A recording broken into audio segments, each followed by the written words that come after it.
Il était une fois l'histoire d'un clown dénommé Claude, vivant dans un chapiteau enchanté au-dessus des nuages. Il vivait aux côtés d'Edouard, son meilleur ami, un cyclope alcoolique, ainsi que de sa petite amie, Rosanna, une naine unijambiste. Extrait de Le clown qui ne faisait pas rire par Taras. Mais notre romance ne dura pas, et bientôt nous avons été happés par le quotidien. Je m'enfonce dans la glace de mes langues un peu plus chaque jour, avant de pouvoir te retrouver et essuyer mes larmes sur le menton de cet enfant que nous ferons demain. Mais mes langues me retiennent, je ne sais pas pourquoi, et tout ça est affreux et j'en souffre, comme si jamais plus je ne verrais le ciel bleu, et les paradis virginaux de ma prime jeunesse. Extrait dans L'Apesanteur par Garc. Ses cheveux satinés encadrent son visage anguleux en glissant symétriquement, sur ses joues par la plisse depuis la faible raie de son crâne, avant de retomber impérieusement, telles les chutes de deux cascades d'eau irisées le long de ses épaules d'une circonférence parfaite, qui luisait la façon de deux rochers mouillés sous le soleil. La noblesse de sa personne est mise en valeur par son regard tendre, qui est rendu presque magnétique par de lourdes paupières que soutiennent ses yeux verts, dont la pupille semble être le foyer d'une lueur diaphane, qui se propage sur son visage tout entier. Extrait de Je t'aime, salope, par Wilhelm. Sauf qu'avant tout ça, Nick Fury il va sortir Capitaine America des glaces, et ouais. Il aura fallu attendre 50 ans pour trouver une raison de le décongeler, et si Loki ne s'était pas pointé, il aurait encore pu attendre, le bougre. Ah oui non parce qu'en fait Loki, c'est le méchant joué par Tom Hiddleston chose qui vient d'Asgard là où il y a Thor et tout. Alors il trouve le moyen de tomber sur Terre, et tout casser à coups d'effets spéciaux quand même pas dégueulasses. Donc, le but de l'antagoniste ici décrit, étant de retrouver un bloc d'énergie pure et illimitée nommé Tesseract, bloc situé quelque part dans les glaces, aux côtés de Capitaine America. Alors nom de Dieu, pourquoi sortir le problème et la solution des glaces, si c'est pour se choper des mecs, qui veulent juste asservir le monde? Extrait de Nelly Harland, résumé de merde de fluides qui sont bien, des fois, par Coax.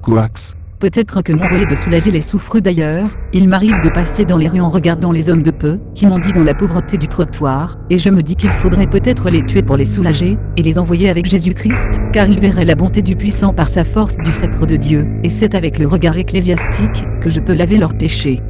Par le sang dans l'égorgement du cou, pendant qu'il dormait dans la rue du Général Foch, le sang a beaucoup coulé et je l'ai bu pour absorber les péchés, et les déféquer sur le monde, car les excréments sont biodégradables. À vrai dire cela fait quelques périodes de temps, que je me consacre au bonheur de la nature mais d'abord l'humanité. Extrait de Mes pensées sur la vie dans le monde par Cyprès du pute. La propagande était en marche, la répression dans l'œuvre des mouvements protestataires portait ses fruits.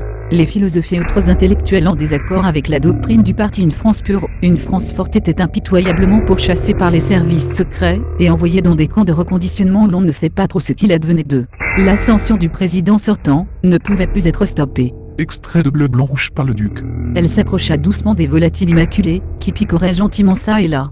Jamais, oh non jamais, au grand jamais, elle ne s'était sentie aussi heureuse. Mes chers lecteurs et amis, qui que vous soyez, je sens qu'une question vous incendie les lèvres. C'est elle, qui est-elle et quelle est cette nouvelle héroïne venant d'apparaître dans votre horizon de lecture? Extrait Vogue par Camille Philibert. Célébrons d'abord les mères, les putes qui, dans la zone, charment la grande âme de Nuil, et marient leurs accords en beuglant les choses passées, présentes et futures.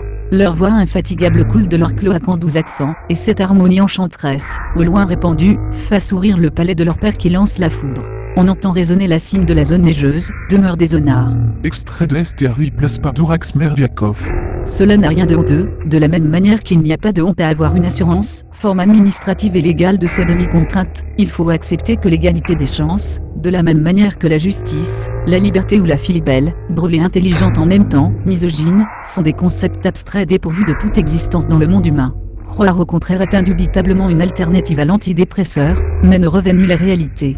Les dons existent, quoique le généreux donateur ne soit pas encore certain, telle ou telle divinité, votre mère, ou son partenaire lors de cette fameuse orgie durant laquelle vous avez été conçu, leur réalité ne peut être ignorée. Extrait de Le cours du talent au Sparrow et Charlie. Puis je peux reprendre tranquillou, alors qu'il était totalement ivre dans sa tête, parce qu'il avait absorbé beaucoup d'alcool, je veux dire par là des litres et encore des litres. Oui énormément. Alors qu'il avait réussi à se mettre debout, sur ses deux pieds comme un vrai homme et plus comme un animal. Vladimir, il scruta toutes ces personnes qui attendaient debout la prochaine rame de métro en direction de Perpignan.